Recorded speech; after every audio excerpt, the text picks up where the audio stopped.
28-year-old Paula Kahneman is suing her ex-boyfriend, Andrew Rhodes, for unpaid rent, a loan to get his car fixed, and money owed from a botched car sale. Order. All rise. Yeah, this is case number 310 on the calendar in the matter of Kahneman versus Rhodes. Thank you. You're welcome, Judge. Parties have been sworn in. You may be seated. Gentlemen, have a seat, please. Ms. Kahneman, Mr. Rhodes was a boyfriend. You have a child together, and it is your claim that he owes you money from a lot of things. From a loan that you made to him some time ago for rent, and then for some car deal gone bad. Mr. Rhodes denies owing you any money, so let's go through the timeline. Okay. You and Mr. Rhodes were in a relationship in 2005 and 2006, is that correct? Yes, December of 05 through July of 06, we were boyfriend-girlfriend together. And you have a daughter together. How old is that child? We have a son. Son. I actually found out that I was pregnant 3 weeks after we broke up and he moved out of my home. And how old is the child? 6 months. When was the first amount of money that you claim Mr. Rhodes owes you? When was that debt initiated? That was initiated in January of 07. I have the paperwork here from both the dealership that did the repairs along with where my credit card was charged. Well, tell me about the loan. I was about 6 months pregnant. He was to start a new job and... Were you living together or not? No, we were not living together. We had broken up. But he was getting ready to start a new job, could not start the new job without a vehicle, so I agreed to... So tell me what he said to you and what you said to him. He asked me if I would help him to get the car repaired so he could have a job to support our family, and... Is that what you did?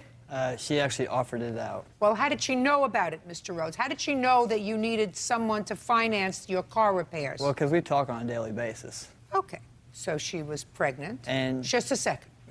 She was pregnant at the time? She was. Was she working at the time? She was. And she was supporting herself at the time? She was. You weren't supporting her? No. So you called her and said... Pretty much, my car's broke down. So? We discussed it, and she offered to help me out with it. And? And it got taken care of and paid for and done. By whom? By the dealership. She actually is the one that paid for it. And? That's about it. What do you mean that's about it? That's about it. Well, it's your car. You have to pay for it. Well, I understand. So why didn't you do it? Because I was financially unable to. Why? Because I was in between jobs. Why? Because door-to-door sales isn't easy. Collect cans. I've tried that. It didn't work out too well. You tried collecting cans? Yeah, it didn't work out too well. I don't believe it. Don't be a smart mouth with me. I'm not trying to be, Your Honor. If you can't make a living as a door-to-door salesman, do something else. That's what I did. Good. What did you do? I moved on to a different career. What's your career? I'm in furniture sales. Commission or salary? It's both. I'm guaranteed a certain amount per week, but if my commission outweighs that, I get my commission. Who do you work for? I work for Ashley. And how long have you worked for them? Since September 30th. Who did you work for before that? I work for Bright House Cable. Doing what? Door-to-door cable sales. How old are you? 29. You're too old to be still finding yourself, Mr. Rhodes. I understand. Who do you live with? I live with my girlfriend. What does she do for a living? She is a server. A server? What does she serve? She serves food. You're his friend? Yes, ma'am. What? Yes, ma'am. Just in the event you wanted to stand up next to him, I just wanted to give you some taste of what would happen to you if I don't get an answer that sounds logical to me. Do you understand? Yes, ma'am. Perfect. May I say something, Judge? No. How much were the car repairs? They were $15, $24, and 60 cents. Right here I have the I'd like credit to card. see them, please. The statement from... Shh. You got a pregnant girlfriend who's working, who's not taking any money from you during her pregnancy, who's working to support herself, and you call her to ask her for money? Ridiculous. Where is this car that she repaired for you? It's actually sold. You sold it for what? Because she wanted me to sell it for 2 years, and so finally got to a point where I sold it. And what'd you do with the money? Pretty much paid off the lien that took a loan out on the car, then that was pretty much it. Took care of the whole car. So how do you get to work now? I purchased a new car. It's not exactly it's not exactly new though. Ugh. You must see something that I don't. All right. $1,524.60. What's next? The rent. Forget rent. He didn't pay you back the $1,524.60. Then you let him move in with the idea that he was going to pay you rent. You let him stay there 3 months. He didn't pay a penny. I read your claim. Right, I was pregnant, and for the last month of my pregnancy, he moved in. said he was going to start making payments. He had a job when he moved in. Payments never came through, and I wanted him to be there for my family. Then deal with it. Deal with the rent. If you act stupid once and lay out $1,500 for him when you're working, supporting yourself and supporting your unborn child, and then you let him move in, and if he doesn't pay you the first month, you kick him out. And if you let him stay the second and third month because you thought maybe it would work out with him, which I don't know why. What do you do? I understand that. What do you do for a living? I'm an account executive. I'm in sales. The only reason I let him move back in, I was 6 months pregnant, or 9 months pregnant, actually. That's my last month. And I wanted to be there for the child. It's not the child's fault. So I let him move in so he could have his father, and unfortunately, he didn't pay me back, and that's why I'm here today. I believe no one I've got the 1,520. Nobody lives free except you let him. What's next? Next is when he agreed to pay me back. He had a $5,000 check for the sale of the car that I had did the repairs, and... Okay, stop there. He sold the car, and the car that he just described to me that he sold and paid off the liens was the car that we're talking about? Yes. Okay, now tell me the story. He came to me with a $5,000 cashier's check. We talked about it and discussed it. He did not have a checking account to cash the check because he's on different bad things with his bank account, so he didn't have an account to do that in. So I agreed because I verified with my bank that it was a legitimate check. He signed it over to me. I put it in my account. I took funds out that was agreed upon ahead of time. Which funds? Funds from my bank account. I have receipts here No, totaling I understand $1,200. you took out funds, $1,200, from the $5,000. Correct. What did you do with the $1,200? I gave it to Mr. Rhodes. For what? To buy another vehicle and pay off his back taxes. All I want to know is, you gave him the $1,200. Correct. When did you give him the $1,200? On August the 10th. I have the receipts here to show that it was taken out of my bank account on August the 10th. And, according to what I read, the purchaser reneged on the deal and canceled the check. Right. How could they cancel a cashier's check? I didn't know that was possible either. Judge Judy continues in a moment. Why an intelligent, lovely-looking woman like you would choose somebody like him to father a child. You know, if you're picking DNA, at least pick DNA that's reasonable. You know, you'd be better off at a sperm bank. And later today... How old are you? 27. Oh, what?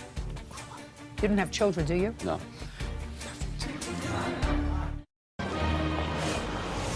Real cases, real people. Judge Judy. Paula Kahneman claims ex-boyfriend Andrew Rhodes owes for rent, a loan to get his car fixed, and money owed on a botched car sale. Okay, Mr. Rhodes, what happened? Okay, put the car on eBay. Don't go back to the year of the flood, sir. No. What happened with the $1,200? The $1,200 was going to be my money, and she offered to go ahead and pull it out because I found a car that I wanted to buy, and it was an $800 car. She offered to go ahead and put it out there so I could purchase the car, have transportation to get to and from work. So what happened? For some reason, the eBay check got canceled for some odd reason. I have no idea why. I understand that, but she got stuck with $1,200. Why didn't you give her back the $1,200 when you sold the car? The car was already sold. What do you mean the car was already The sold? car was sold. Am I not following you, sir? You sold the car. Let's say you sold the car on August 1st. She cashed the check for you by putting the money in her bank and giving you $1,200 to buy a new car, figuring that the rest of the money would be hers for whatever expenses and money that you allegedly owed her. She gave you $1,200. Never once asked for it, though. Just listen to me. She gave you the $1,200. Then the check bounced. On September 1st, you sold the car to somebody else. Sold to the same buyer. And he gave you another check. No, they sent that directly to the bank that had the lien. For how much was the lien? $3,800. Well, if it was $3,800, you had enough money to pay her back the $1,200. I also had to purchase this car at the same Who cares? I never once asked for it. She offered it out. I took it. Mr. Rhodes, listen to me. Why an intelligent, lovely-looking woman like you would choose somebody like him to father a child? Looks can be deceiving. I have absolutely no idea. I know looks could be deceiving. You know, if you're picking DNA, at least pick DNA that's reasonable. You know, you want a baby, that's a nice thing. You know, you'd be better off at a sperm bank. You owe her $2,724. That's all. Step out. Parties are excused. You may step out. She's a little bit off the rocker a tad bit, and we just didn't get along. He's the father of my child, and it's too bad that he's a tax evader and a deadbeat dad and won't take care of his son. Going do the best we can to raise this kid together. Hopefully he'll become a father and quit being a deadbeat dad. Won't let me see him, you know, when I want to see him. He says that because he's not paying child support, and it's the only thing he has against me, and he tries to use that, but it's a complete lie. She held him away from me for 2 months, and that's the bottom line. He knows that he could have picked him up at any point in time. She's been down this road before. I don't think I'm the first one. I don't think I'll be the last. And now the next case. All parties in the matter of Champagne versus Walbert. Step forward. 24-year-old Nicole Champagne is suing her ex-boyfriend, 27-year-old David Walbert, for loans to pay rent and to register his car. Nicole also says David owes for his share of a trip to Maryland. Miss Champagne, the defendant was your boyfriend. Yes, for a little while. Well, long enough for you to have, according to you, loaned him Quite a a whole bit bunch of of money. Mm-hmm. And according to you, he also owes you for trip expenses that you took with him. Mm-hmm. Says he owes you nothing. There was never an agreement to pay you back any money, that it only became an issue after the two of you broke up, and that as far as this trip is concerned, he paid for the plane ticket and any extra expenses you incurred with things that you wanted to do. So, how short a period of time was he your boyfriend? About 9 months. From when to when? January 7th till sometime last month. And when was this first alleged loan? The first loan began in about July, early July, for his rent that he was unable to pay again. Well, tell me about the discussion that you had with him. Well, he had been fired from a job, so he was very short on cash, and he asked me to loan him about $450, and I agreed foolishly. Where were you living at the time? With my mom, at home. And how often did you spend at Mr. Walbert's apartment? I was there quite often. How often? Every night. Mm-hmm. So he said to you, listen, the rent's due, I don't have a job, would you pay for the rent this month? No, it was specifically a loan. Tell me what he said to you. He said, will you lend me the money that I need? Is that right, Mr. Walbert? No. Let me hear. I asked her if she could help me with the rent that month. And what'd she say? Of course. How long had she been living with you? Since January. Excuse me, does it count as living with him when... I mean, I didn't technically live with him. I wasn't on the lease. I didn't You don't owe have to rent. be on the lease. Okay. So when she was there in January, you paid the rent? Mm-hmm. February? Yes. March? Yes. April? Yes. May? Yes. June? Yes. Just July. You said, can you help me out with the rent? Mm-hmm. Fine. That's What was she doing at incorrect. the time? I'm sorry. I want to interrupt because that's Good. incorrect. That's correct. What kind of work were you doing? I wait tables. And she? Wait tables as well. What else do you want to be when you grow up? Going to school, I want to be a teacher. Teach what? I want to teach music. Are you a musician? I wouldn't call myself a musician, but I play a little bit. What do you play? Guitar? And you want to be a music teacher? Mm-hmm. Don't music teachers usually have to play an instrument? Well, it helps.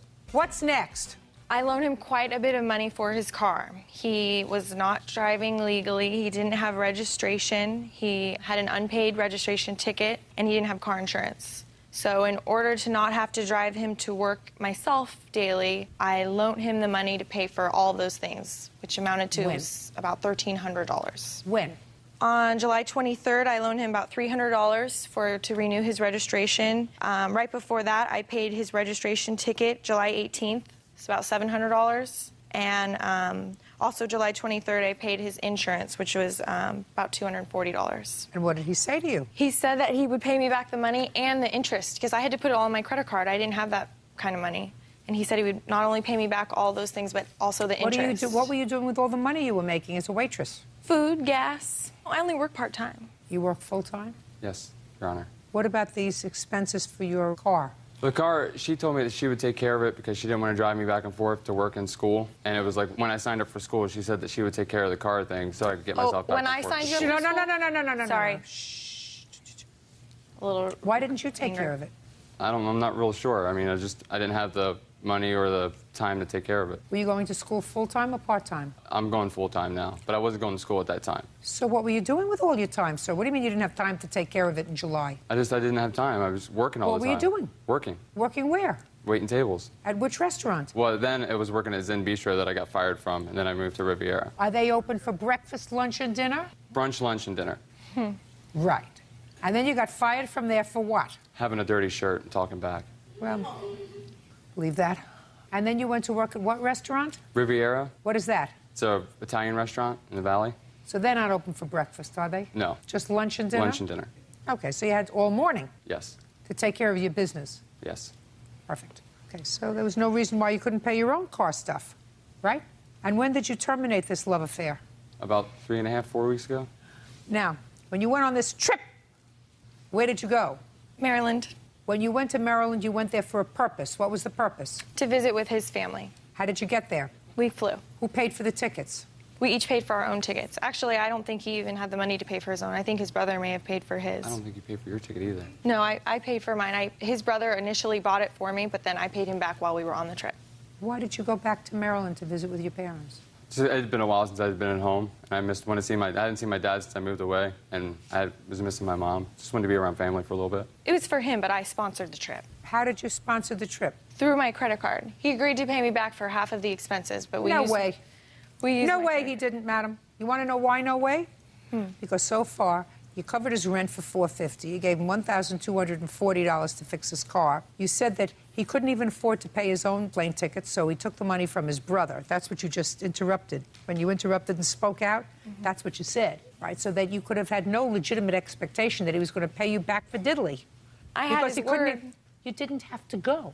I believe you when you say, can you help me out with the rent this month, that you said it just that way because you had been paying the rent since January. Then you were out of a job for a while, ran a little short, so she paid for the rent 1 month. And then I assume you paid again in August. Is that right? Yes. Okay. Pardon me? What? I had loaned him money for rent previously, and he had paid that back. He's not paying you back this time, madam. But it was you can't a live loan. you can't. Oh, stop it. You can't live rent-free all the time. You know, you're cute. He may think you're cute. Truth of the matter is, you're a cute little girl. I don't think you're adorable. You know, he may think you're adorable. But you got to pay your own way.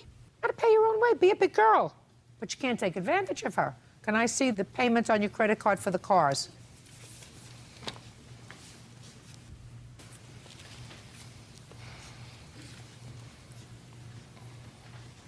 Freeway insurance, is that for you? Yes. How do I know this $311, which you took out as a cash payment, was for his expense? It was a debit. It wasn't cash. It was my debit card was ran at the DMV. I got it. Okay. Now I see it. And then the court's $705, right? Right. $1,240. That's your problem, sir. Those are your tickets, right? Yes. What kind of tickets did you get? It was a registration ticket, and I just hadn't paid it, and it just doubled and doubled, so like quadrupled. How old are you? 27. Grow up. You don't have children, do you? No. Perfect. Judgment for the plaintiff in the amount of $1,240. Thank you. Parties are excused. Vanessa Cervantes is suing her former friends, Rick and Christina Porras, for an unpaid loan. Vanessa says when she tried to collect, Rick assaulted her. All rise.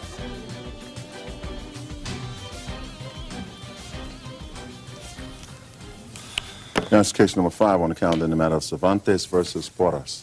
Thank you. You're welcome. Parties have been sworn in, Judge. You may be seated. Sir, have a seat, please. Ms. Cervantes, these people used to be friends of yours. According to your complaint, you sold them a car, and they were paying off the amount that you had loaned on the car every month. And you were letting her drive it because he didn't have a license, right?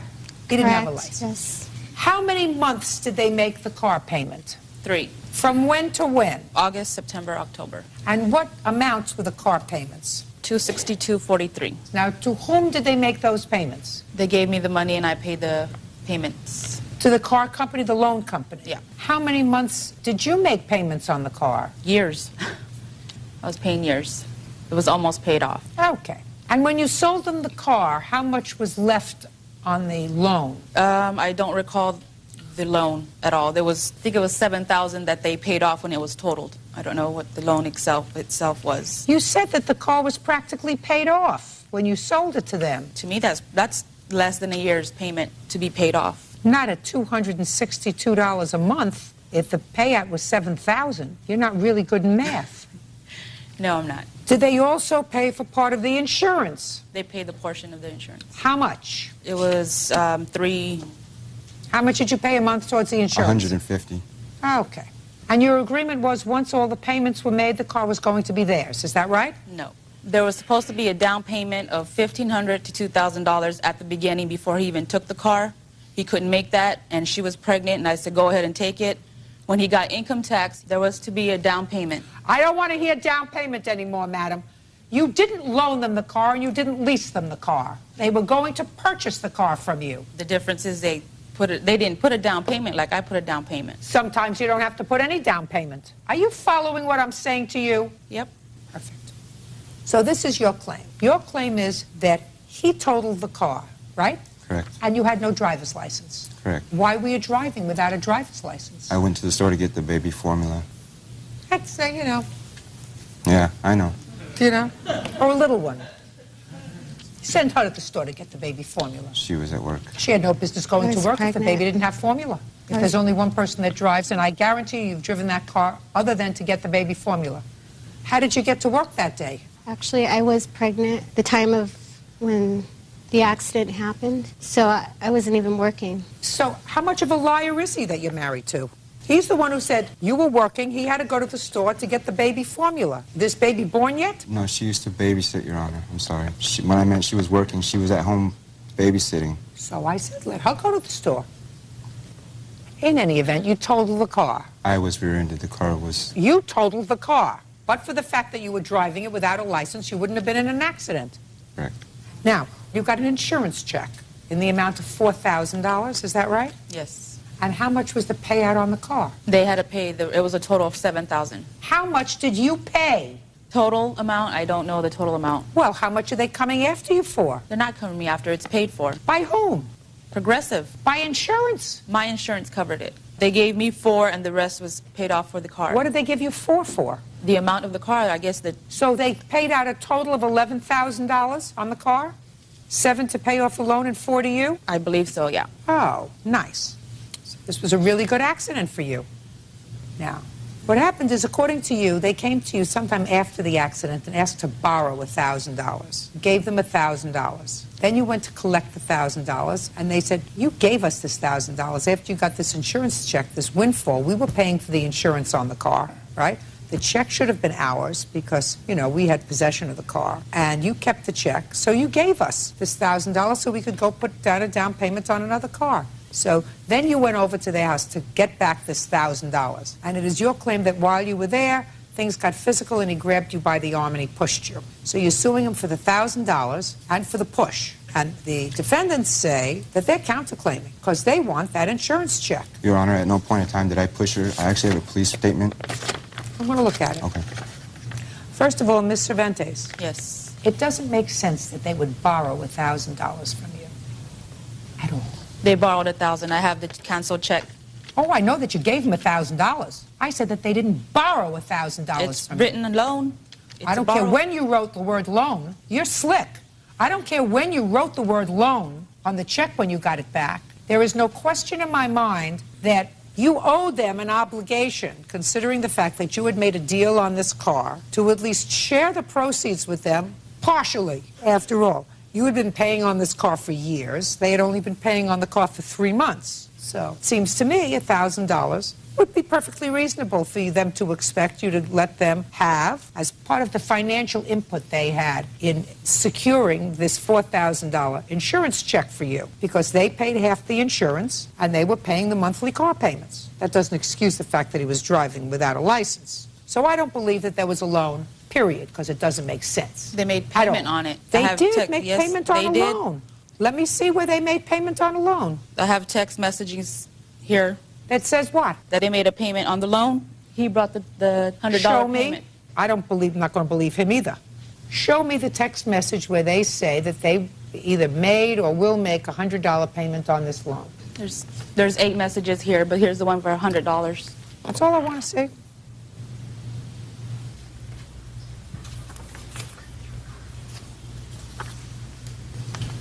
Why would you say to her, we'll give you like $100? I hope you understand. We were helping her out because her husband, or her boyfriend, I'm sorry, had left her.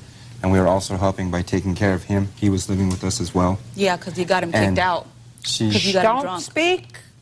And she was in financial need, so we were just helping her out with money. I hope you so understand it's not helping me out. That's helping you out. In any event, if they weren't smart enough to get $1,000 from you, they should have been, because you owe them $1,000. No question. You made a sale of this car. It was not a lease.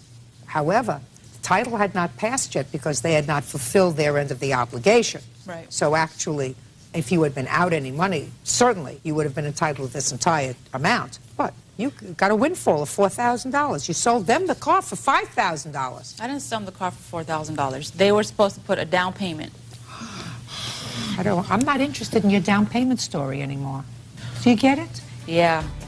Judge Judy continues in a moment. You burglarized his house. I didn't burglarize anything. Yes, you did. You went into his house, and once you got into his house, you started trashing his property. That's burglary. And later today, Who'd you sell it to? Huh? Is not an answer. I'm sorry. I had a private dealer sell it. Did you have any profit? Is not an answer. real cases, real people. Judge Judy. Vanessa Cervantes says former friends Rick and Christina Porras owe for an unpaid loan. The couple is countersuing for the amount of an insurance claim. All right, now you want to tell me why you went over to their house? I went over there to get payment because Christina said Rick will have the payment, and I kept calling Rick and he wouldn't answer, so I went over there to get my payment. But you had already gotten a $4,000 check. This was a loan he was paying. He already made $100 on. Give this back to her. She shouldn't get it. I'm interested, Miss Cervantes. I read your complaint very carefully, and you said that when you went over there to collect this payment, and they weren't forthcoming with the payment. Let me see what you... He left the door open as he walked away to go back to sleep. I went to his house and told him I was going to sit there until I got my money. I then started grabbing some of their DVDs, threatening to pawn them. That's what you say right here. Right, for payment. You're not allowed to do that. That's burglary. That's burglary. That's you can't go in. He payment. has an absolute right to grab you and throw you out of his house. You're trashing his house. I didn't trash his house. Yeah, you did. He trashed his own house. Yeah. I grabbed some of their DVDs, threatening to pawn them. We exchanged words, and when I called his wife, he grabbed me by the arms and threw me to the floor. That's incorrect, Your Honor, and I have the police statement. I'd like of to what see happened. the statement, please. It's also a statement from him. He also was there at the time, and he stated at no point in time did I put my hands on her or did I throw her down. What property did you tell the police he had of yours? That's what you told the police, property, not money, not a loan. Said he had property. I didn't say property. Well, that's what so the police are lying. Twice, it says. There was no report made. Yeah, it's right here. Porras called the police, and when I arrived, Cervantes was standing outside in the driveway in front of the residence. When I talked to Cervantes, she stated that Porras had some property of hers and that she had come over to claim it. I asked her if she forced her way into the house, and she said no. She had been invited inside. Mr. Porras stated that Cervantes had gone upstairs into the front room and pulled their DVD player off the shelf. Mr. Porras said that Cervantes then stepped on their DVD player as it laid on the floor. Mr. Porras stated that after Cervantes had stepped on their DVD player, he pushed her out the front door and closed it to protect the rest of his property. Okay. You had no right to be there. I was getting my payment. You had no right to be there. You burglarized his house. I didn't burglarize anything. Yes, you did. You went into his house, and once you got into his house, you started trashing his property. That's burglary. He had no right to be there. He had every right to throw you out, and he did. So you don't get paid for that. You also don't get paid $1,000, which, as far as I'm concerned, was a windfall for you. You got 4. You gave them 1. Now, as far as you're concerned, you did not uncross your arms. You did not fulfill your end of the contract that you had with her, which was that you were going to finish paying for the car, and then it was going to be yours, right? Correct, because it was total. She was like a loan company. Once you finished paying off the loan on the car, you were going to get title to it. Right. But you didn't have title to the car yet because you hadn't fulfilled your total obligation. Do you understand? Yes. So you don't get the rest of the $3,000. She's already given you $1,000. We weren't countersuing for the car payment. We were countersuing for defamation of character and property damage. There's no property damage. Just a second. I'm going to read you. You know, you've got to be very careful about what you write. This is your answer. I'm going to read it to you. We are countersuing in the amount of $3,000 for money that belongs to us. We made a deal with Vanessa that we were purchasing the Dodge from her. We made all of our payments and paid the insurance. Yet when Rick got into an accident that was not his fault, Vanessa kept the majority of the money. We paid for the car and the insurance and feel we are entitled to all the money from the insurance company. She only gave us $1,000. We want the remaining $3,000. That's all you wrote. I'm sorry, I had a countersue. I left it. That's the countersuit that you wrote.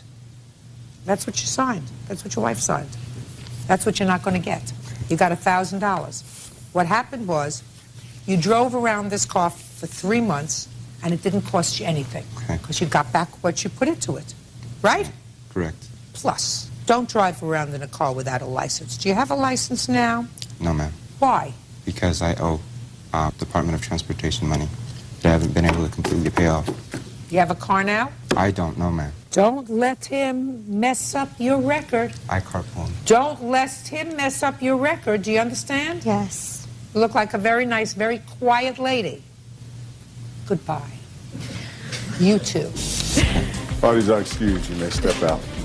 I felt that it was a loan. No, it was money given to us Can we borrow the money? And I said, yeah, it's a loan. because we were making car payments and the insurance payment. They're just liars. I guess money changes some people. And now the next case. All parties in the matter of Loffridge versus Loffridge. Step forward, please. 22-year-old Christopher Loffridge is suing his ex-wife, 22-year-old Carolise Loffridge, for unpaid parking tickets on a vehicle they both own. Mr. Loffridge, this is your former wife. You have one child together. You have physical custody of that child, according to what I read here, and it is your claim that prior to the divorce, your wife accumulated parking tickets on a truck that was subsequently given to you in the divorce decree. When you went to re-register the trucks, you ascertained that there were parking tickets on the car, parking tickets that had accrued, you believe, when your wife was driving the truck. You want her to pay those parking tickets. Your former wife says that the parking tickets were not accrued on that truck, but were accrued on a car that was hers, that you stole from her and sold. And she is counterclaiming for two things: for that car, the property that was in that car, because she said she had a whole bunch of things in that car, including a $500 television set, which I don't believe for a second. And she says that you assaulted her at some point, and she'll tell me about that. She wants damages for that. So, show me the tickets that were accrued on this truck. Would you like the receipts that I paid the tickets? No, or the I actual want to see tickets? that they were on the truck. They were not on the truck. I never said they were on the truck. I said that her record, the truck is under my name and her name. So when she gets tickets, no matter what vehicle she's driving, that affects the record under my truck. When I went to renew my tag in 2006, they said she has unpaid tickets and a suspended license. You cannot renew your registration. I said, well, what do I have to do to fix this? They said she has to pay. She has to get her record cleared because her name is under the truck. So I offered to pay half. Just a second. Yes. That wasn't made clear in your complaint. Judge Judy continues in a moment. If I did not sell the car, she would have not made payments on it. Well, It and would you know have come something? back. If I had taller parents, I would have been 5'7". Real cases, real people. Judge Judy. Christopher Loffridge says ex-wife Carolise Loffridge owes for unpaid parking tickets. Carolise is countersuing for stolen property and an assault. So this has nothing to do with your truck. The parking ticket she got was on a car, Toyota. Yes, ma'am. And what happened to the Toyota? The Toyota, when we separated, which was October 14th, 2005, I gave her 2 months. I said, if you get a job and you take over the payments, you can have the car. 2 months went by. She never got a job. I continued to make the payments for a car that I didn't drive, I didn't have anything to do with. So I decided, and it was all legal because the car was under my name as well, I went and got the car with my own key, and yes, I sold the car because I didn't want to keep making payments and insurance payments on a Who'd vehicle you sell it that... to? Huh? Is not an answer. I'm sorry, I had a private dealer sell it. Did you pay off the loan Yes. in full? Yes, ma'am. Did you have any profit? Is not an answer. Yes, I had a profit of Good. $2,000 that I ended up putting back into my truck because my transmission... I don't care whether you have put it back into your truck or not. That's so you pay your parking tickets out of it. She's not paying your parking tickets. You took her mode of transportation, you sold it, you made a $2,000 profit, and now you're fetching about some parking tickets that you wanted to pay for a couple $100. Pay them yourself. Pay them yourself. I did pay him. Good. Did you give her back half the $2,000? No, Why not? because I That's didn't joint have to. property. That's marital property. I didn't have to. You didn't have to? I don't have to order her to pay for your parking tickets. You don't have to? Of course you don't have to, but you had key. You went and got her mode of transportation. You sold it. Now, if you said to me, I sold it and I lost money because the loan outstanding on her car was more than I got for it when I sold it, I'd be sympathetic to you. You made a profit. And you didn't say, well, because I made a profit. These were vehicles that we had together so that the court in 2007, when you divorced, couldn't grant her ownership of one car. You got one, she got none. Is that right? Yes, ma'am. You got the truck, she got no wheels because you had sold it at a profit. Your Honor, if I did not sell the car, she would have not made payments on it. Well, it and would you know have come something? back. If I had taller parents, I would have been 5'7". It would have come back on my credit. If I had taller parents, I would have been 5'7". Bottom line is, the objective fact is, you sold her car at a profit. That is joint property, and you chose not to give her half the property. So stop complaining that you had to pay a few $100s in parking tickets. That's your problem. Now, that was in 2005. Yes, ma'am. So I don't want to hear any nonsense about the $500 television that was in your Toyota Corolla when he stole it. Because if he stole your $500 television set, you would have complained to the judge who didn't finalize a decree until 2007. Wouldn't you have? I actually did, and the judge just asked him, you know, where's the TV? And he said he didn't have it. So it's already been adjudicated? Mm-hmm. So Your Honor, if it's been adjudicated once, it can't be adjudicated again. Okay. What? in our final divorce, what she's talking about, February 20th, 2007, she brought up the car, she brought up the materials in the car, she brought up everything she's talking about, and the judge adjudicated it. Listen, why aren't you paying attention? Judge Judy continues in a moment. Want justice? Go to judgejudy.com or call 1-888-800-JUDY. I said you adjudicated it once, you can't adjudicate it again. Okay. Right? Yes, ma'am. You get nothing. You didn't do the right thing initially. When you took her car, you should have given her half the profit, because that's marital profit. You kept the $2,000 for yourself and put it in your truck. Nice. And then you have the audacity to come to court and ask for the parking tickets on the truck. Goodbye. Have a good life. Thank you very much. Parties are excused. You may step out. Judge Judy continues. Shelley Holderbaum is suing her ex-husband's cousin, 22-year-old Vicente Gutierrez, for money owed on a Ford Expedition that was leased in her name. All rise.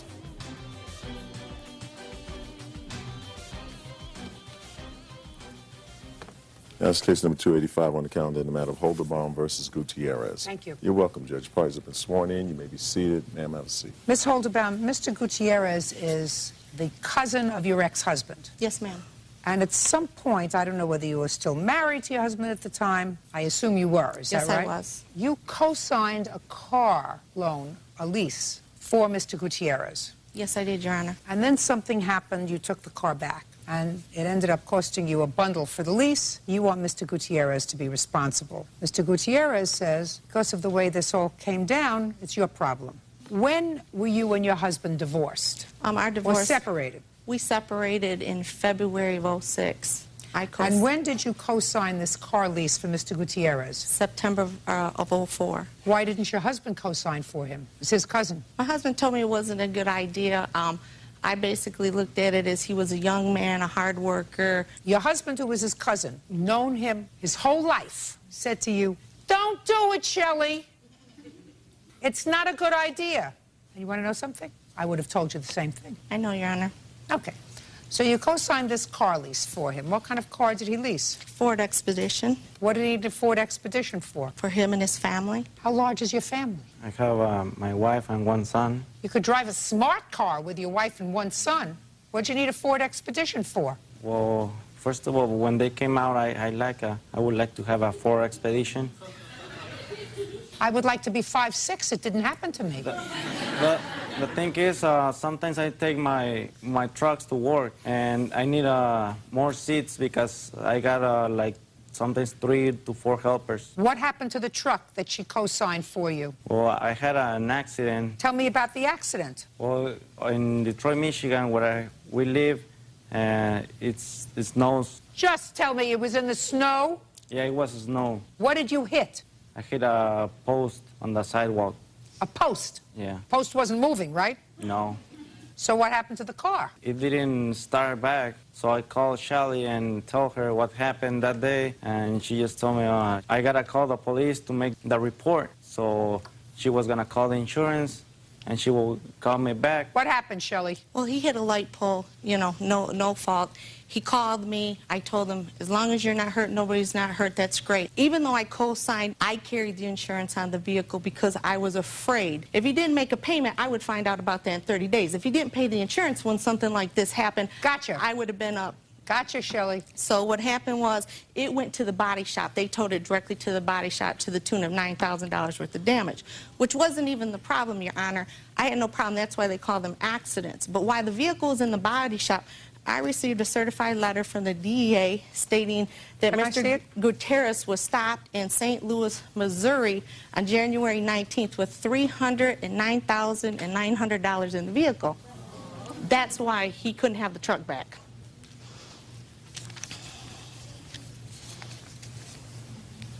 So they were telling you that they were seizing the car? No, they had given the vehicle back to him on site. They seized the money.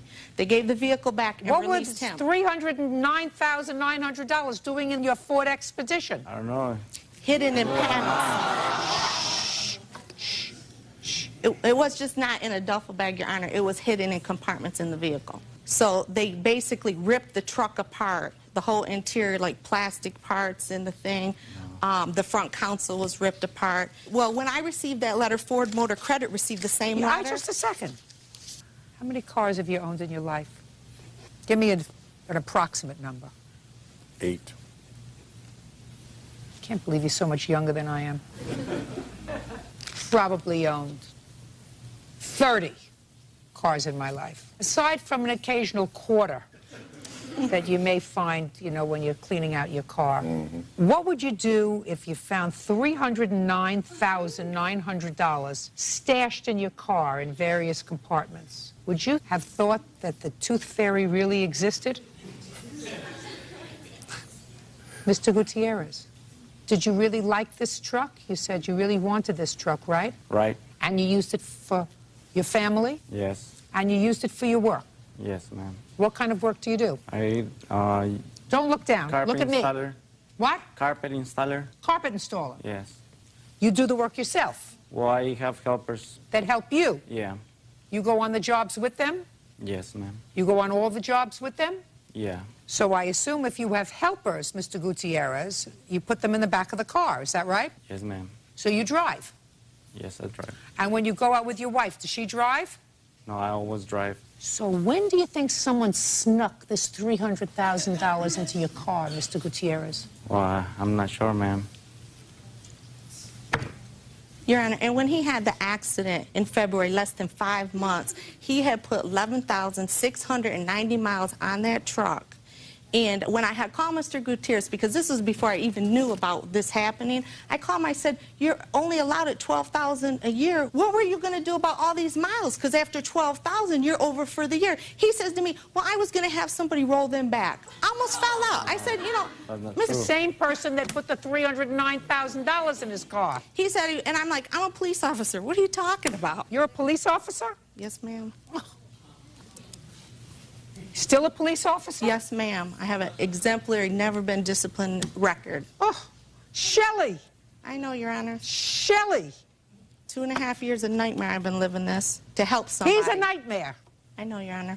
Where did you travel, sir, in the first few months that you had this? Listen to me very carefully. Where did you travel, Mr. Gutierrez, in the first few months that you had this car while you were busy with your wife and your son and installing carpet to put 12,000 miles on it in 4 months? It was almost 12,000 miles. Where had you traveled, Mr. Gutierrez? I went to El Paso, Texas. El Paso? And from where? From Detroit, Michigan. From Detroit, Michigan to El Paso, Texas? Yes, ma'am. Probably where they stuck all this money in your car. Ma'am.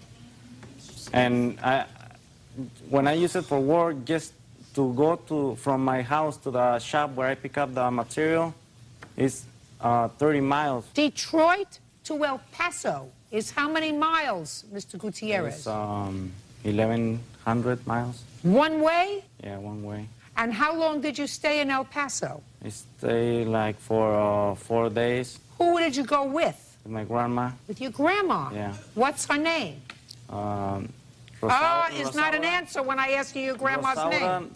Ramos. How old is she? She just turned 80. What did you take her to El Paso for 1,100 miles in a truck? She lives in Juarez. It's the border with El Paso, Texas. And I went there to visit my family. You said you took your grandmother in the truck. No, I didn't took her. So you drove there by yourself? Yes, ma'am. I drive from... You see stupid written over here, Mr. Gutierrez? No, ma'am, no. Judge Judy continues in a moment.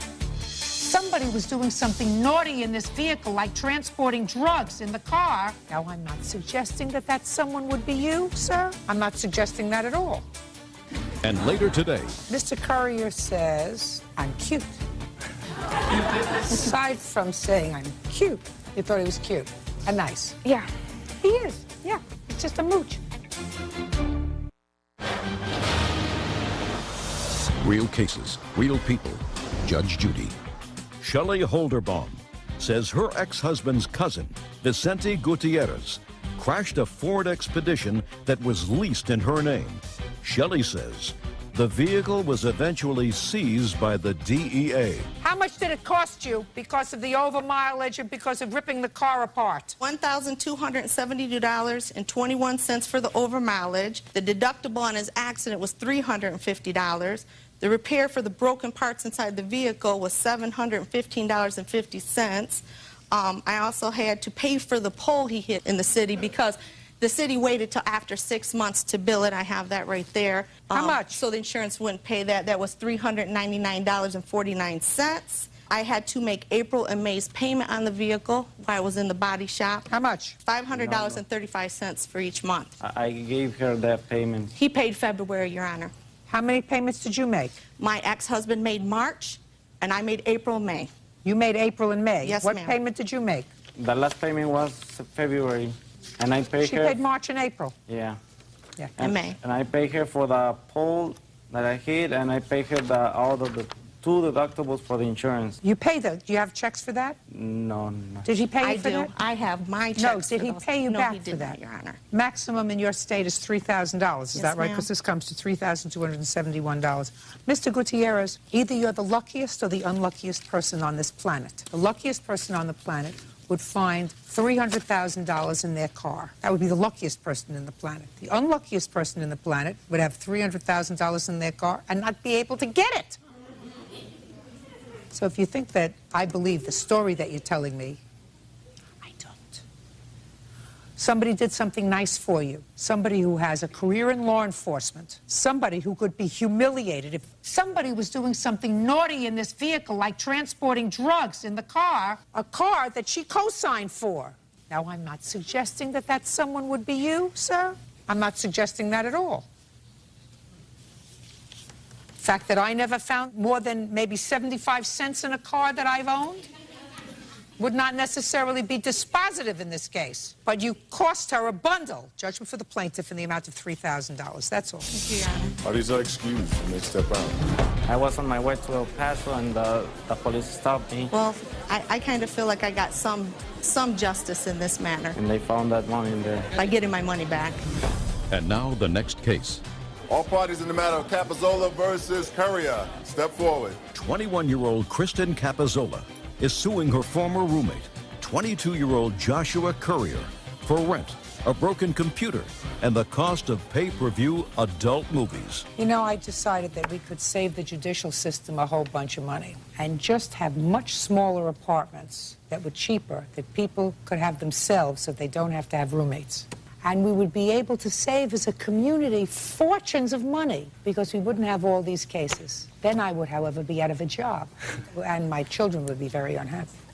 Ms. Capozola, the defendant used to be your roommate. You claim he owes you some money. He owes you money for rent and utility bills, and he damaged your computer, and he downloaded porn on your computer, and it was very messy.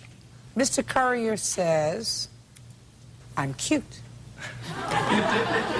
Aside from saying I'm cute, he says, well, he sort of ran into some difficulty, and he's going to explain it all to me. This is the girlfriend? As a friend. This isn't the girlfriend that downloaded the porn on the computer? Nah. What do you do, Mr. Courier? Sell phones. Cell phones for whom? T-Mobile. How long have you been working for them? Like 2 months. How much do you make at T-Mobile? It's hourly, like $8 or $9 an hour. You take home a paycheck every couple of weeks. How much is your paycheck? Roughly $8.50. And who do you live with? I live by myself. What is this? I mean, is that a question or is that a statement? I live by myself. And how much rent do you pay?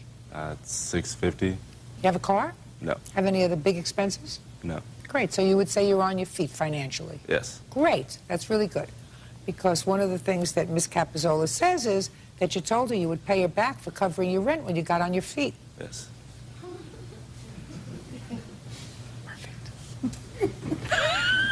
She's got to back into it, that's all. You know, you can't get on there right in the front. Right in the front's boring. You got to back into it. There you go. Right? That's right. All right, Ms. Capizzola, when did you start to room with, and it was just a roommate, is that right? Yes. Just a roommate. The charming Mr. Courier. October of 2006, he contacted me looking for a place to stay. I offered mine and my mother's home, with her permission, of course. We lived together there for approximately 3 weeks and then signed a lease in mid-November to move out. How long had you known him? About 3 years. From where? We met at a party. You thought he was cute and nice? Yeah. He is. Yeah. He's just a mooch. Yeah.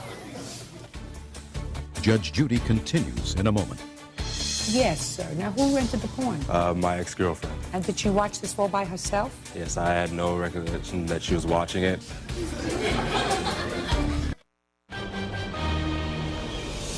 Real cases, real people.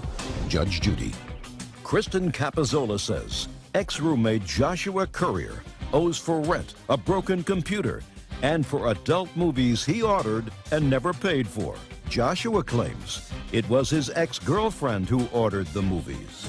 So, you moved into this place in November. Both of you signed the lease? Yes, we did. Now, he paid his rent for a while, and then according to him, he hit some hard times. The rent was never paid to begin with. The first month we were there, he mysteriously lost a money order, and I was forced to pay the entire months of that rent. How much was that? That was $320. But the next 2 months went well.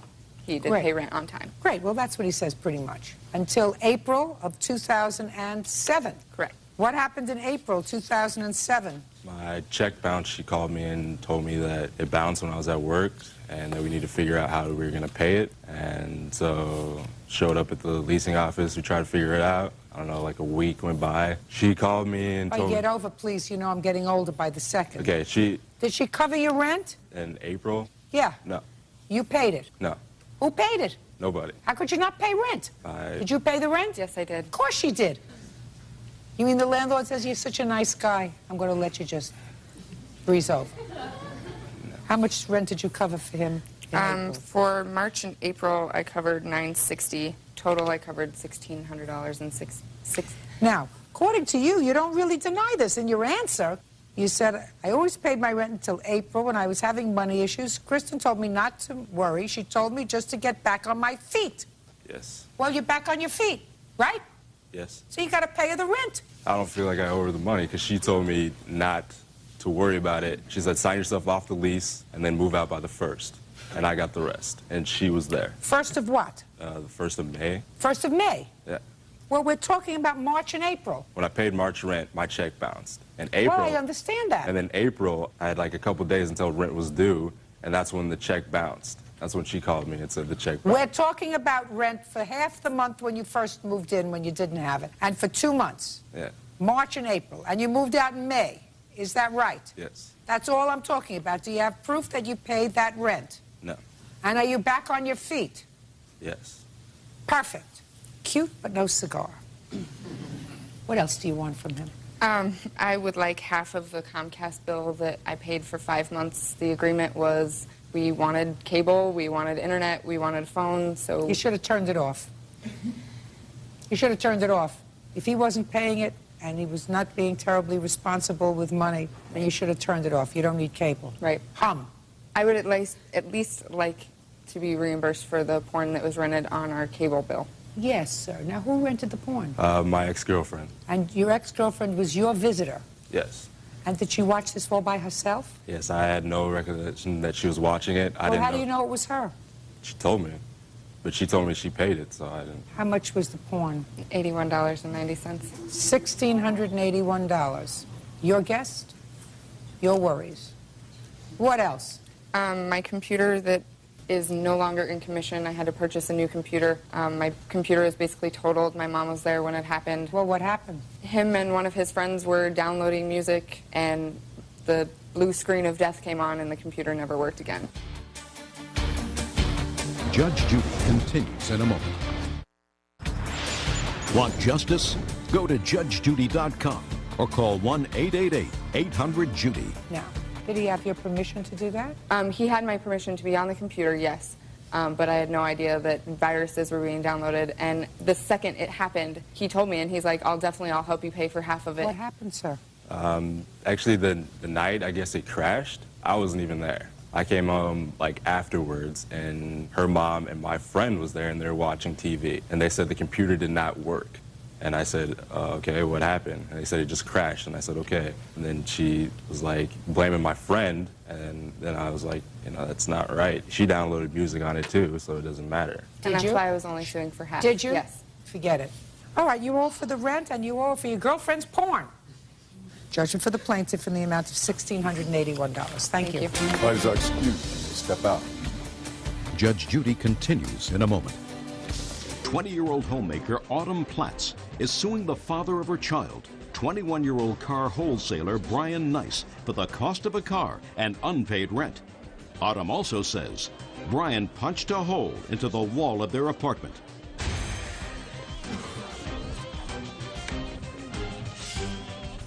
Yeah, this is case number 63 on the calendar in the matter of Platts versus Nice. Parties have been sworn in, Judge. You may be seated. Ma'am, have a seat, please. How old are you, Miss Platts? 20 years old. And you, sir? 21.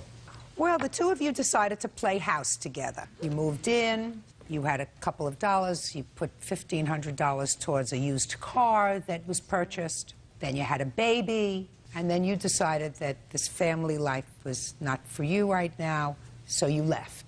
And what you want is you want your $1,500 back that you put down on the car because he took the car with him. Yes. You want him to pay some more money for rent because he left, leaving you with a lease. Yes, Your Honor. And you say that he caused some damage to the apartment? Yes, Brian Caused some damage to the apartment. He says, well, there's plenty of security deposit to take care of that. He says that the car is his, it's in his name, it's titled in his name, it's registered in his name, it's his car, he had every right to take it. Doesn't deny that you put in the $1,500, right? Correct. He said that was a gift. And as Your far Honor, as the that rent, was not a gift. And as far as the rent is concerned, he said he was a really nice guy because he paid November and December's rent. Correct. Even though he only lived there part of November, and the rest you have to take care of. Right? Good. No, okay. Your Honor. How old is the baby? 10 months. Who do you live with now? The baby and I live together in our apartment. In the same apartment? Yes. Are you working? Currently, no. Who's paying the rent on the apartment? I've been using the baby's Christmas money, Catholic Charities help me, and my tax return money I've been using, and my parents have been helping me out. How far do you live from your parents? Maybe 3 miles. And you don't want to go home? No. It's my responsibility, my daughter. It is not my parents to take care of my daughter and I. Well, but you said that they've been helping you. My question is, I mean, is there a reason that you wouldn't go home with your daughter? No. Just that I'm independent with my daughter. This is our home. Well, you're not independent. Miss Platts, let me explain something to you, darling, sweetheart, little girl. You're not independent if Catholic Charities are supporting you, your parents are supporting you, you're using the baby's money, which was not intended to use for your rent. That doesn't make you independent. That makes you dependent on a whole bunch of people. Independence means that you're able to take care of yourself. Do we understand each other? Yes. There's a difference between being independent, and just because you're living in an apartment not with your family, and being independent because you're taking care of yourself and your responsibilities. Well, I was working prior to Was? Brian. I was. And I used to be a natural blonde. Do you understand? That's used to be. I was never a natural blonde. Get me riled. What are you doing with yourself? I work full-time. And how much money do you contribute towards your daughter?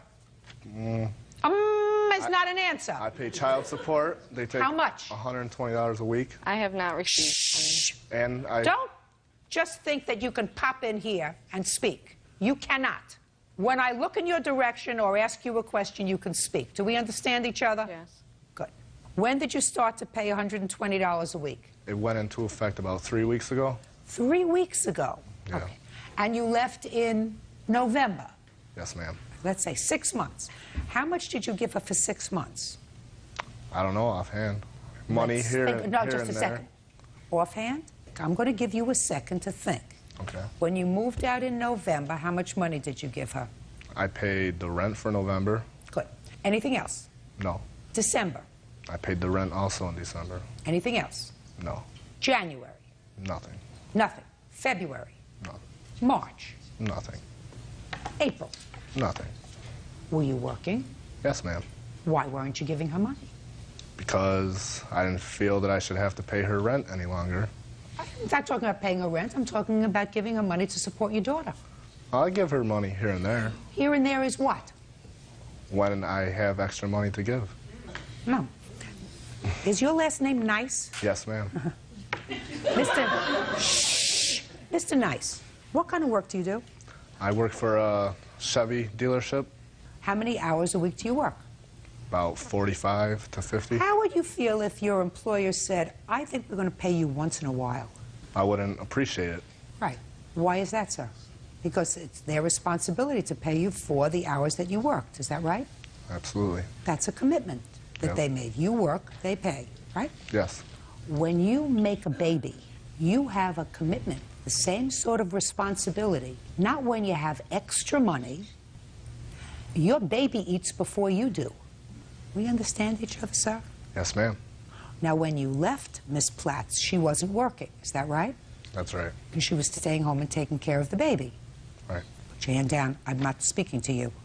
So when you left, you knew that unless you gave her support, she was going to have to find some other way of getting money because daycare is expensive. So either she was going to stay home with the baby or put the baby in daycare and get a job, probably be a wash, right? So who did you think was going to support your baby? Her. How? Find a job. And who was going to take care of the baby? A friend, babysitter. And who was going to pay the friend or babysitter? If she works, her. And what about you? Me too. But you didn't? I would help if she had a babysitter. I would help pay for it. Did you tell her that? Yeah, probably not. Huh? Have a good time. This one here. Mr. Nice, did you use $1,500 of her money towards the purchase of this used car? Yes, I did. And how much was the car? $2,500. Where did you get the other $1,000 from? I came up with it. My money. What do you mean you came up with it? I had money, Your Honor. Judge Judy continues in a moment. You had a temper flare-up, is that right? Yes. Don't go back looking for your security deposit, sir. Do you understand? Yes. Because you've spent it. And later today, Is there a rest of that outfit that you're wearing? You wouldn't go to church in that outfit, would you? real cases, real people. Judge Judy. Autumn Platt says the father of her child, Brian Nice, owes for a car, his share of rent, and damage to their apartment.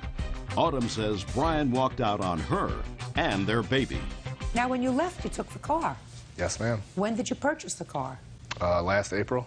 So you had the car for less than a year when you left, Yep. right? Mm-hmm. And this car was to be used for the two of you as a family. Is that right? Correct. That's why she gave you more money than you put in for the car, right? Yes. So what makes you think that you're entitled to that car? It's titled, registered, insured. She doesn't even have a license to drive a car. That doesn't answer the question, sir. Same situation existed when she gave you the $1,500. Correct. The expectation was that the car was going to be used as a family for you, for her, for the baby, right? Right. Okay, when was the baby born? July. And the car was purchased in April? Yes. Now, I want you to tell me about the damage to the house. First, who put down the security deposit? Brian and I both put in $250 each for the security deposit. What is the estimate of the damage to the apartment? $217.50. Well, then his half of the security deposit is going to cover the damage. The holes are fixed now, and the bill is due. And I don't get the security deposit back until I move out of this apartment. Get a job.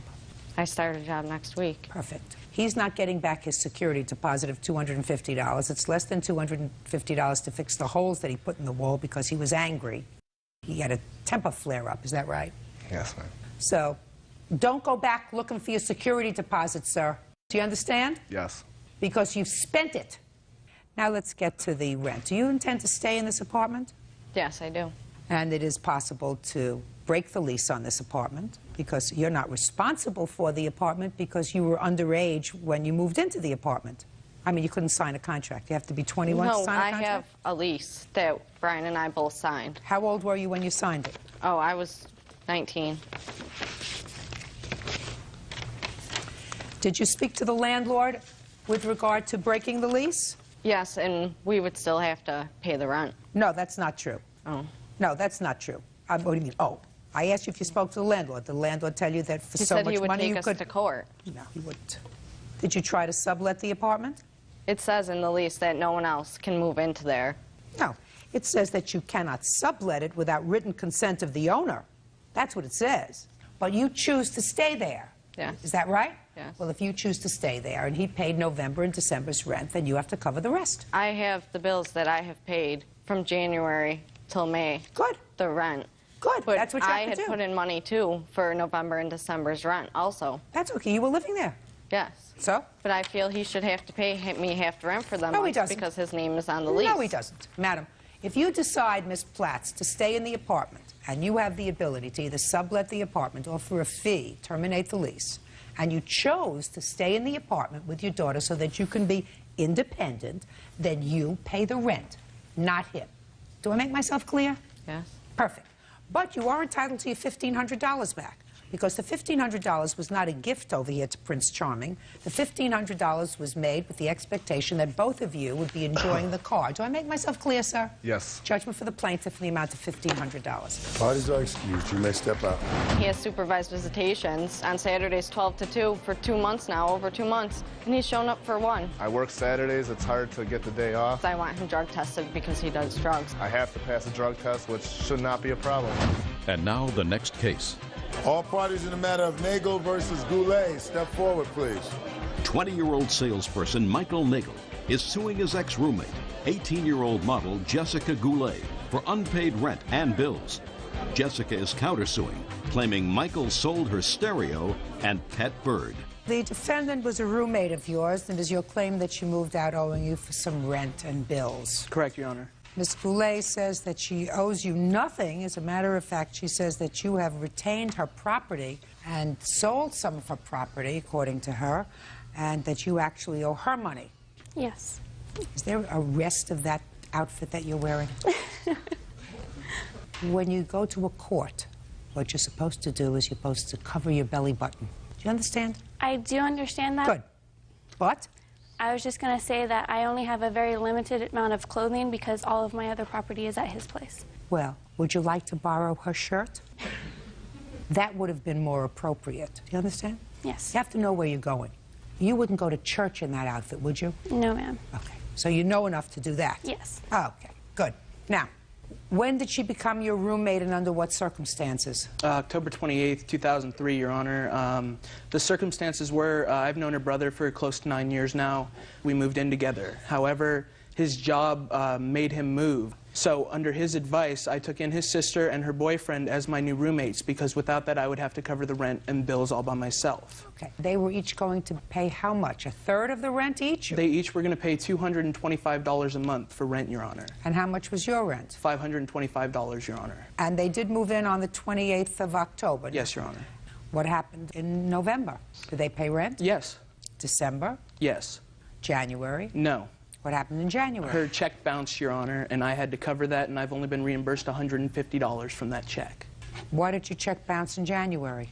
My parents had just moved, and I was taking care of everything on my own. I had just gotten a car and things like that, and I thought I had the money. If I wrote the check, I would be able to put it in the bank and it would clear, but it just... So she owed you $75 from January? $113 from January, Your Honor. Why? Due to the fact that there was a late fee on this. I got you. Okay, so that's January. And what happened in February? I had come back from Nashville, Tennessee on February 3rd, and I had asked her about rent because it was due. I had talked to the landlord, and he had given me an extension to turn it in on the 3rd. So I asked her about rent, and she flatly said, you know, I don't have it. So Is that right? Yeah, I told him that I didn't have it, that I would get it to him as soon as I could. And she didn't, Your Honor. When did you move out? I actually moved out. He had kicked my boyfriend out, say January 16th, around that time, and there was a big discussion about that. Why did you put her boyfriend out? Because he didn't pay bills, Your Honor. I didn't agree with it because he wasn't going to give him any time. My boyfriend agreed to give him $600 on that Monday, but he told him no. Why didn't he pay him when he was supposed to? Because he wasn't going to get the money until that Monday. He couldn't get the money till then Your Honor. because of his work. Just a second. So the two of you expected him to cover your bills until you could get your acts together. He told us that he had an extension on all of that and it was okay. When my boyfriend offered to give him the $600, he said that if he gave him the $600 that he could stay there, no problem. And then he called my brother and my brother told him no, that just kick him out now, don't even take the money. So he just packed up his stuff. What was the $600 for? The electricity bill, the phone bill, and the cable bill. He had ran up a large amount on my cable bill by ordering adult entertainment on there, as well as movies. And I have proof of that in my records, Your Honor. I believe you.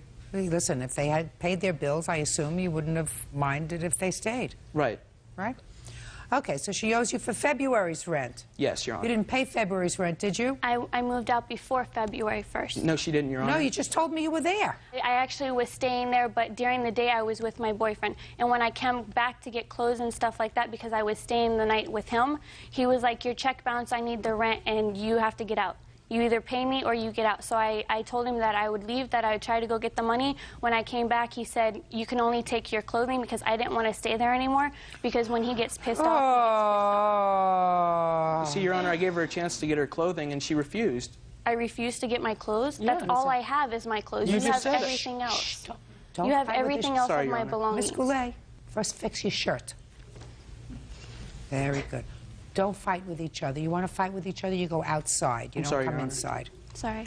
Okay, $338, $113 for January that's still due and owing, $225 for February because you lived there most of the month. If you left to follow your boyfriend, that's your problem. Grow up. You got to grow up.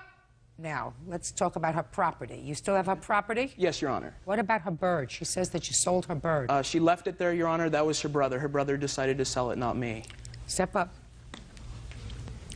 Tell me your name. My name's James. Did you come into possession of her bird? Yes. When? After she left, I had started staying there to help Mike out with his bills and stuff like that, and I sold her bird as well as her stereo. And then she's also countersing. Why did you do that?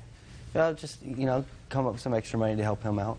And also, Your Honor, she had been gone for over a month by that time. She had not called or come by to get her stuff. Therefore, I had no room and nowhere to keep the stuff. You don't have to take care of a bird. Well, you want the money for your bird back? The money for my bird was $500, bird and cage, and plus my stereo was $150. Your brother sold it. I know, You're but suing the wrong person. Now, as far as your clothes and other property is concerned, you still have them? Yeah, she can. When could she pick them up? She can pick it up right after court, Your Honor. Terrific. Okay. Now, also, Your Honor, we had a lease agreement when her and her boyfriend moved in that if they did violate the lease, they would be responsible to pay their half of the rent until March. Where? Show me. They signed it? Yes, Your Honor, and it's dated also. Are you still living there? I actually moved into a different apartment in the same building, Your Honor. When?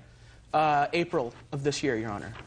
But, Honor, all I'd like to say is I've tried countless times to call him and get a hold of them. My witness has tried calling them. I have tried calling For what? them to get a hold of them. So I was going to offer him $500 to pay off the bills so I can get my stuff back. But He's giving you your stuff back. I know, but I was going to do this before we even had to go to court. I didn't want it to go this far. I have a question, though. If she wants her stuff back and was offering me $500, why is she suing me for $5,000? Because she's not going to get 5,000 yen. Do you understand? You're just going to give her back her stuff. And please give her back all of her shirts. Yes, Your I Honor. wanted to have a nice long shirt. And pants. Did they give you any deposit when they moved in? Yes, Your Honor, they did. How much of a deposit did they give you? They gave me $250 together. $250 had to go towards some of the bills. You got a lot of bills. So far, she owes you for January and February's rent. Correct, Your Honor. You know, this is not windfall day for you. Do you understand? Yes, Your Honor. Judgment for the plaintiff in the amount of $338, and 5 days from today, she will pick up all of her stuff. Thank you very much. That's all. Parties are excused. You may step out. Account manager Fred Grande is suing the mother of his child, 25-year-old waitress Mariam Wahab, for the return of an engagement ring. Mariam claims the ring was a birthday gift. Quiet in the courtroom, please. Yeah, this is case number 60 on the calendar in the matter of Grande versus Wahab. Parties have been sworn in. You may be seated. Gentlemen, have seats. Mr. Grande, you want the engagement ring back, and the defendant says it was not an engagement ring but a birthday Christmas present, right? That's correct. Can I see the receipt for the ring?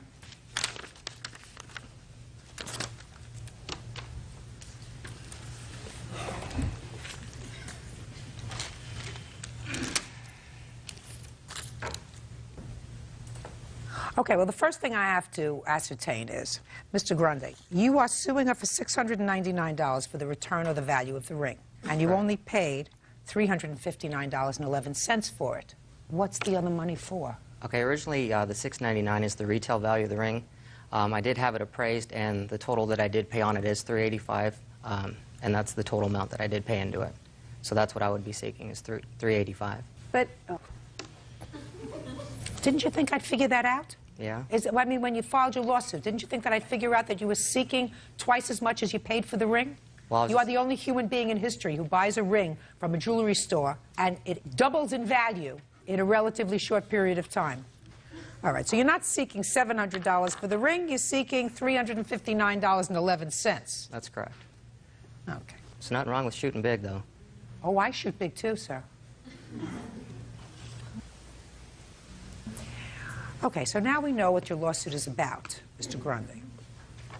You and the defendant have a child together, is that right? We do. And how old is that child? She's 16 months. And you share custody of her? We do. I have full custody. Shh, don't speak out. Okay. I'm really good at getting information. It's really my strong suit. I'm really good at getting quality, accurate information. But I like to get it from the person who I choose to get it from. Okay. Do you have joint custody, sir? She has sole custody. I have joint legal custody, though. Okay, so she has sole physical custody. She takes care of all the problems, and you can say, I have joint legal custody. Somewhat. See, I told you I shoot big. So you had a long-term relationship with her? Yeah, over 2 years. Oh, lifetime. And in the 2 years that you were together, you managed to have a relationship, have a baby, and separate. Is that right? Correct. And since I assume, Mr. Grande, that you have been to court, if you have joint legal custody, despite the fact that she has physical custody, I also assume that there is a support order. There is. And how much is the support order? It's for $337 a month, but right now I'm currently paying $500. Well, $337 a month is the support order, and if you're paying $500, there must have been some arrears. Correct. Which means that you weren't paying for a while. Not necessarily, no. Well, that's what arrears are, sir. Arrears are fixed by the court. Correct. If, for a period of time, you are not paying support. Don't you think that they put me here for a reason? Oh, I understand. You think that I was a go-go dancer before I got this job? I was not. I was a judge in the family court. Arrears are when you don't pay support. They fix on and they tack on an additional amount for that period of time that you didn't pay support. It's not from lack of payment, though. We originally went to court in June, and she felt that the $250 wasn't sufficient, so then we didn't get to court and finalize until September, so Just a minute. She felt what $250 wasn't sufficient? Originally, the support order was set at $250, and she didn't fill it out. Okay. So originally, a court set child support at $250, or you were paying it voluntarily? It hadn't been set in any decree yet. Fine. So you were giving her voluntarily, according to you, $250 a month. She didn't get any money until September, until the final decree was established. Now, the final decree was what? $337? Correct. Well, you just said to me they felt that $250 wasn't enough. It was for back payments, $337 times all the months since the original court date of June. So that's why I was, from the start, I was $1,400. What was this $250 that you were talking to me about, Mr. Grande? That's what our lawyers had come to agreement, and we thought that's what the amount should have been set at. Mr. Grande, is what you're telling me from the time you and the defendant separated until the time the court fixed an order of support, you were not paying any money? No. So, what I said to you was, your support order is $337, and because you were dingling around, they added another amount to cover the arrears for when you weren't paying any money. And you ought to respond, yes, ma'am. Okay. No. Yes, ma'am. Now, how long was it that you were separated, Mr. Grande, before the court set an order of support? She moved out in February 2002. Yes, and when did the court make a support order? September of 2002. February, March, April, May, June, July, August. So for 8 months, you didn't pay any support. Is that right? Correct, Your Honor. Now let's get to this $350 engagement ring, the Hope Diamond that you bought for her. Can I see the ring?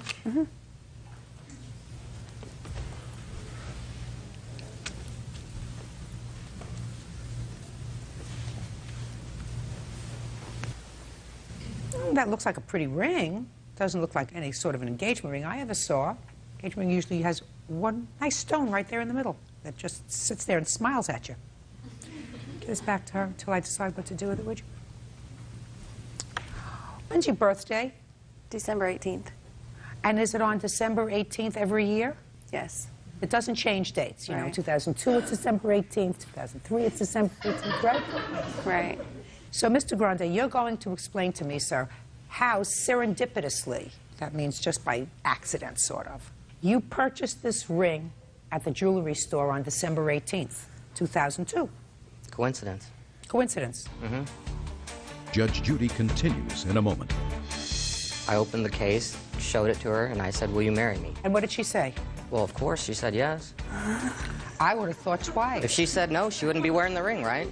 And later today, Of course, she could have done that to my car too.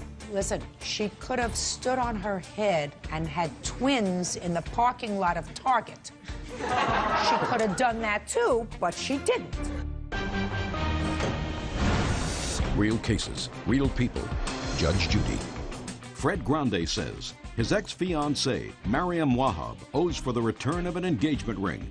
Mariam says the ring was a birthday gift. Tell me what happened when you gave her the ring in December 18th, 2002, or whenever you gave it It's to not her. when I gave it to her, but I'll explain it to you. When did you give it to her? I took myself, her mother, her brother, and his wife, and my mother out to dinner, and that's when I presented the ring to her. Explain to me how you did that. Well, we sat down before we got the food. I opened the case, showed it to her, and I said, will you marry me? I didn't say happy birthday. I didn't say Merry Christmas. I said, will you marry me? And what did she say? Well, of course, she said yes. I would have thought twice. If she said no, she wouldn't be wearing the ring, right? Okay. Okay, good. So that's how it happened. Correct. And that was on what date, sir? I would say it was about December 20th. And you remember that distinctly? I know it was remember, after her no, birthday, you yes. remember, no, do you remember distinctly exactly how it happened? Because Yes, I do. we're not talking so long ago, right? No. So you remember that day and that dinner clearly. I do. And you would remember something that happened the day before also clearly. Is that right? I would. Your daughter wasn't born yet, is that right? She wasn't. But the defendant was pregnant at the time. She was due very soon. So she was very pregnant at Sure. the time. So it was an exciting time, and you would remember that time. What did you get for the defendant for her birthday, December of 2002, 2 days before you gave her the ring?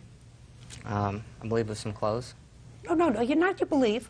I'm going to give you a minute to just sit back and think about it. Her birthday, your girlfriend, who's very pregnant, going to have your baby, who you love desperately, who you had bought a ring for, 2 days before you gave it to her, was celebrating a birthday on December 18th. And birthdays are really important when you have a new relationship, so you wouldn't think of not getting her something for her birthday. Correct. So now I want you to think really hard and tell me what you bought her for her birthday. Think hard. I want you to put on your thinking cap. I believe hard. it was a sweater and an outfit. Was it a maternity sweater or a regular sweater? It was a regular sweater. Was it a maternity outfit or a regular outfit? It was a regular. Was it a daytime outfit or an evening outfit? Daytime. Well, I know what you're getting at. I do. You do? I do. I then think if you do, then why don't you just, instead of lying... Well, because if... No, listen to me. Instead of lying and making things up as you're going, why don't you just say, quite frankly, Judge, I don't remember. I'm sure I bought her a birthday present on her birthday, but quite frankly, I don't remember, instead of standing there like a jerk and making things up. I don't think that's the case. What do you mean you don't think that's the case? You don't think that I know that you just stood there and made up the fact that you got her a sweater and an outfit for her birthday? I was planning on giving her the ring around her birthday and before Christmas. I mean, it's not like I was making the best money, at that time, so... Mr. Grande, don't regardless. you understand what I just said to you? I said that you lied when you just told me that you got her a sweater and an outfit for her birthday, when, in fact, you just told me now that you got her nothing else because you were planning on giving her a ring around her birthday. And I said to you, don't stand there and make things up as you're going along because it makes you look ridiculous. Now, do you want to explain to me how you got this ring? Yes, it was on my birthday, December 18th. We went to dinner that night on my birthday. It was my mom, my brother, his girlfriend. And he didn't give it to me where anybody else could see it. He handed me the box under the table and didn't say anything. He never asked me to marry him, nothing like that. And I took it and then I brought it above the table and I showed everybody else, and that was it. Okay. And he gave me the receipt to go get it sized. That's how you have the receipt? Right. Okay. When did you separate? February 18th. It was 2003. It was after I had the baby. She was like 2 months old. And when for the first time did he ask you for the ring back? He sent me an email probably around December. I'm not sure of the month, but it was a while ago. December of Can I see? Is that the email? May I have it, please? And he asked me for That's her it response back. on top. It's kind of colorful language, so Oh, I can take it. Now, when did you separate, Mr. Grande? She moved out in February. February of what year? 2003. And this was sent on February 2004, a year later. Mm-hmm. And this was after you had been in court, is that right? Because I Correct. see you've got lawyers here. Mm-hmm. So after you were taken to court and you were given a support order in the amount of $500 a month, which includes arrears, we got this. Is that right? Correct. Too bad. They didn't address I have that. to make There's a lot of things they determination. didn't- I'm speaking. I have to make a determination whether the ring that you gave her a year and a half ago was a birthday present or an engagement present. So let's try to look at certain objective data. A, we had a relationship that had come to a point when there was going to be a permanent commitment because you had a child together. B, I find that it was not serendipitous that this ring was purchased on the day of her birthday, and I believe her and not you that it was the 18th of December when the family went out to dinner to celebrate her birthday, and not you taking the family out to dinner to present her with an engagement ring. When it was presented to her, it was just given to her exactly as she said as it was given to her, which is under the table. Under the table. Here it is. She took it out and showed it to everybody. We hadn't. I find that, No. furthermore, if it walks like a duck and talks like a duck and quacks like a duck, it's a duck. It doesn't look like an engagement ring. It looks like a ring. Judge, we had an I'm engagement speaking. party. This is important, though. I'm speaking. Do I have a chance when you're done? No. You had your chance. She had her chance. Now I'm ruling. Now you have to be quiet. There was an engagement party now in you have to be Virginia. quiet. Do you understand? Now you have to be quiet. Most importantly, sir, how you have the audacity to sue her for a $300 ring when for 6 months you paid not 1 penny in child support.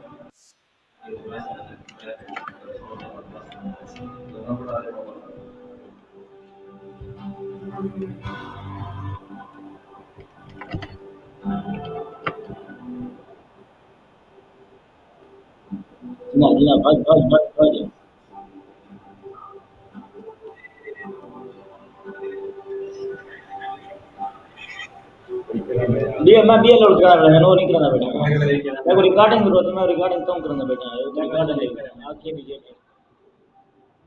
Online extension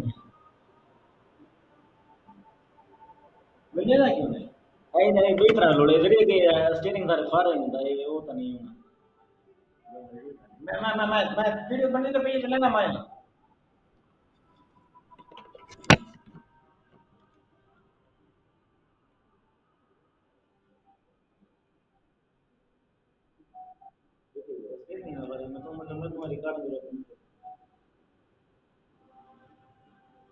देखा कि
लक्ष्मण लगा आगे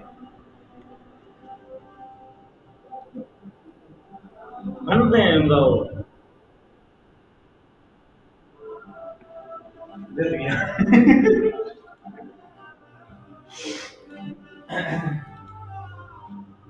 no video बनाओ उसका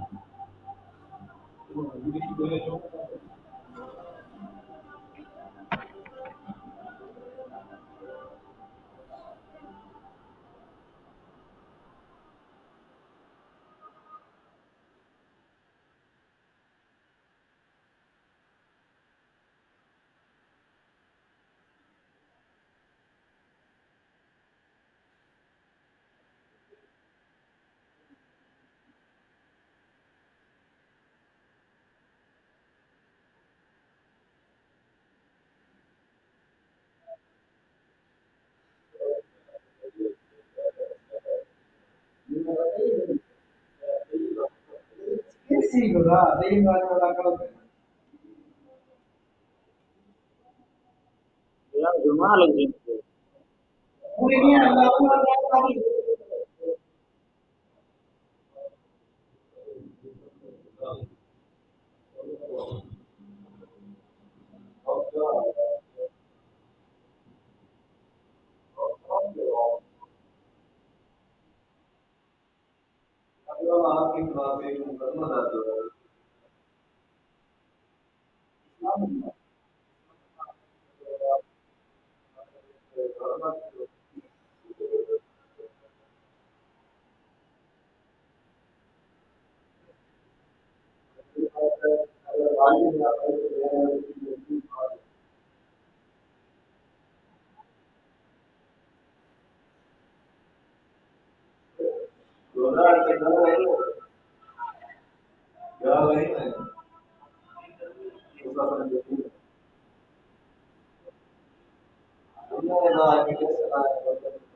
आपको काम करने के बाद सबसे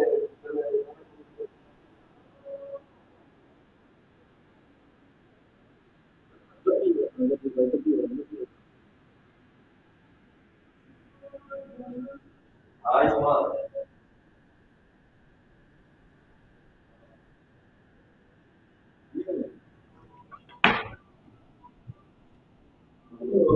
कीबोर्ड दिया हुआ है